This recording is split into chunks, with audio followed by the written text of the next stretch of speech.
Hello guys, bersama saya lagi dalam Alright Nopo Channel. Inilah hasilnya sahabat-sahabat semua.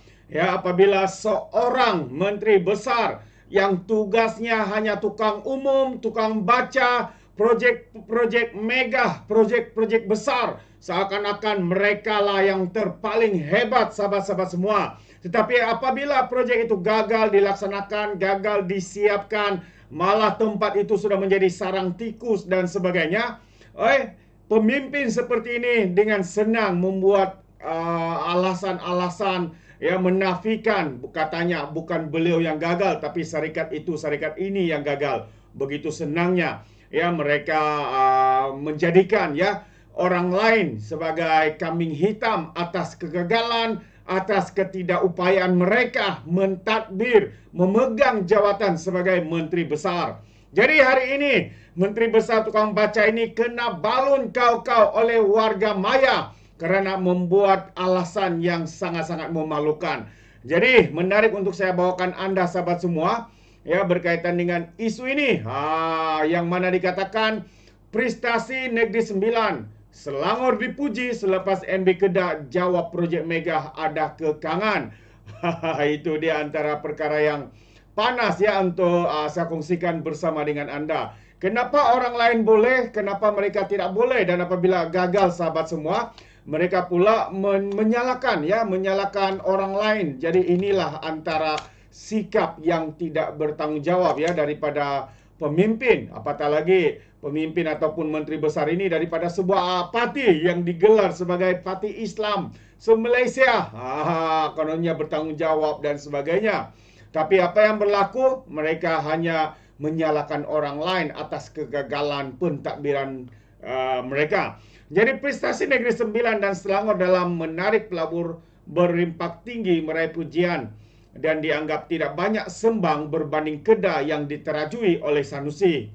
Reaksi warganet itu susulan alasan yang dikemukakan oleh Sanusi berkenaan dengan beberapa projek mega yang diumumkannya, yaitu diumumkan juga di dalam kerajaan Kedah sebelum ini. Sanusi yang juga pengurusi Perikatan Nasional Negeri Kedah berkata syarikat pelaburan swasta terbabit sebagai pelaksana berdepan kekangan dalam perniagaan. Katanya, seperti projek Widat Langkasuka dan Litar Lumba di Langkawi, pembinaan Litar Lumba antarabangsa dan Stadium Sungai Petani merupakan pelaburan syarikat swasta dan bukannya kerajaan negeri seperti yang didakwah segelintir pihak. Pemimpin PAS itu berkata kesemua projek berkenaan bukan gagal dilaksanakan, sebaliknya kemajuan sedikit perlahan disebabkan komitmen syarikat terlibat yang perlu mengutamakan kos operasi syarikat masing-masing. Berbeda dengan kerajaan Negeri Sembilan dan Selangor, masing-masing dilihat menunjukkan prestasi cemerlang tanpa banyak membuat pengumuman kosong.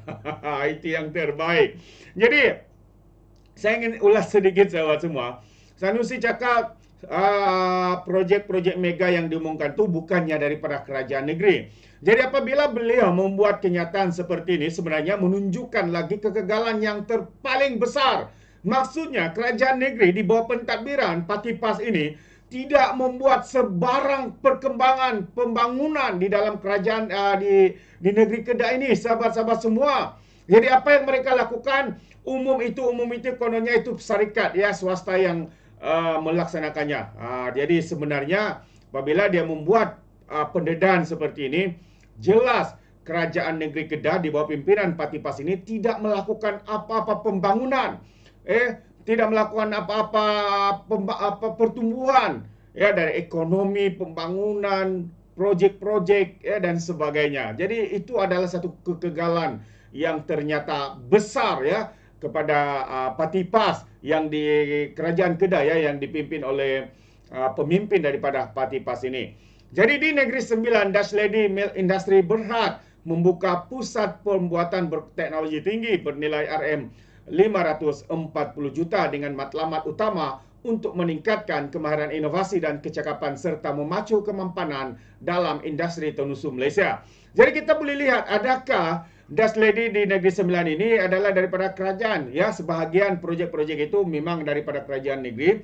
Tetapi mereka juga membawa pelabur masuk. Itu adalah antara tugas utama kerajaan negeri untuk membawa pelaburan supaya mereka bertapak dan membina bisnes perniagaan dan sekaligus akan membawa kebaikan kepada rakyat. Kerana apa? Kerana peluang pekerjaannya boleh disediakan dan sekaligus KDNK untuk negeri ya seperti Negeri Sembilan ini dapat dipertingkatkan. Apabila KDNK-nya meningkat, pendapatannya meningkat, maka lebihan daripada pendapatan itu sahabat-sahabat semua boleh diguna pakai untuk memberi bantuan dasar dan juga subsidi maupun bantuan kepada rakyat. Jadi apa yang dilakukan oleh negeri Kedah di bawah pimpinan Sanusi? Pelaburan yang beliau umumkan pada satu ketika dahulu itu adalah pelaburan yang datang daripada kerajaan pusat, dari kerajaan persekutuan, lalu diumumkan, ada pelaburan masuk dan sebagainya. Tapi sebaliknya itu adalah daripada kerajaan pusat, persekutuan, sahabat-sahabat semua. Jadi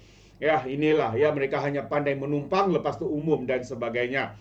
Jadi fasiliti pembuatan halal itu dilengkapi dengan teknologi industri 4.0 dan direka untuk memenuhi permintaan jangka panjang di Malaysia dan rantau ini.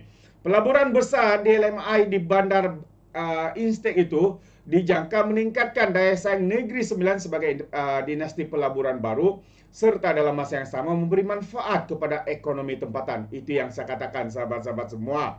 Dan sementara itu, kita lihat pula di Selangor, Syarikat Gergasi Teknologi Google membuat pelaburan besar di Elmina Business Park, Sungai Buloh sebanyak 9.4 bilion ringgit ataupun 2 bilion USD. Jadi pelaburan Google turut meningkatkan daya tarikan Selangor, termasuk tawaran kerja bernilai tinggi yang dijangka menyokong 26.500 pekerjaan merentasi pelbagai sektor di negara ini. Jadi ini termasuk penjagaan kesihatan, pendidikan, keuangan dengan jumlah impak ekonomi yang bernilai 15.04 bilion ataupun 3.2 bilion USD. Pencapaian Negeri Sembilan dan Selangor itu sekaligus membuktikan pelabur yakin dengan prestasi pembangunan kedua-dua negeri tanpa perlu sembang kosong, tapi kemudiannya pelbagai alasan diberikan. Jadi inilah beza sahabat semua antara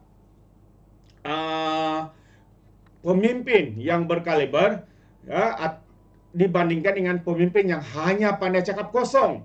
Ya, kita boleh lihat Negeri Sembilan, Selangor begitu meyakini ya sehingga pelabur-pelabur datang untuk melabur, untuk meningkatkan ya bisnes mereka di negeri seperti Negeri Sembilan dan Selangor. Dan apa yang berlaku di Kedah, pelabur pun takut masuk ya dengan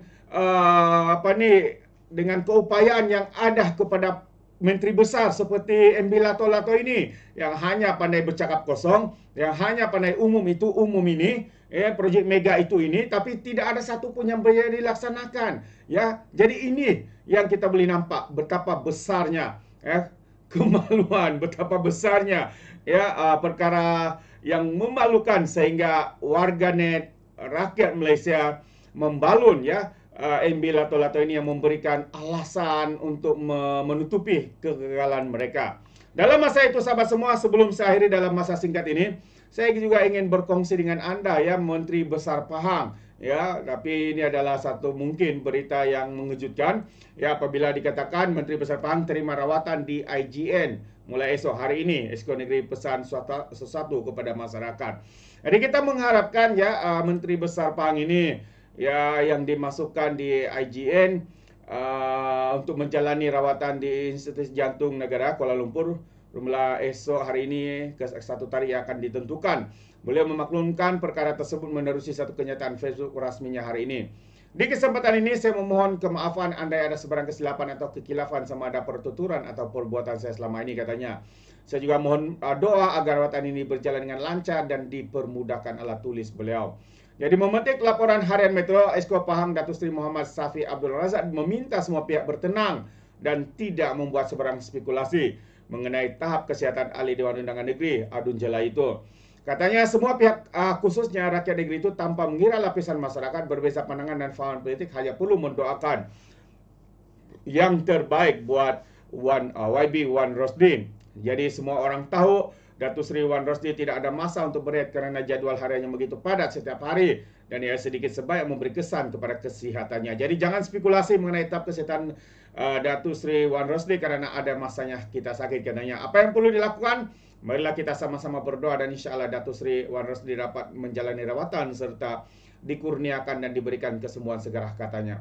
Jadi itu dia sahabat semua keadaan terkini ya Menteri Besar Pahang. Jadi kita mengharapkan segalanya rawatan ini dapat berjalan dengan lancar ya, dapat dan juga kita berdoa ya sama-sama untuk Menteri Besar Pahang ini kembali sihat ya dan juga kembali untuk menjalankan tanggungjawab beliau. Jadi sampai di sini saja sahabat semua. Kiranya Anda memberikan sebarang komen pandangan yang Anda boleh berikan di dalam ruangan komen. Jadi terima kasih. Izinkan saya untuk mengundurkan diri dan seperti biasa peribahasa mengatakan tak apa pun kangkap 2 ton keinginan. Dalam bahasa Melayunya tepuk dada tanya selera. Sekian saja daripada Alright Nampak Channel. Saya kita berjumpa lagi. Bye bye.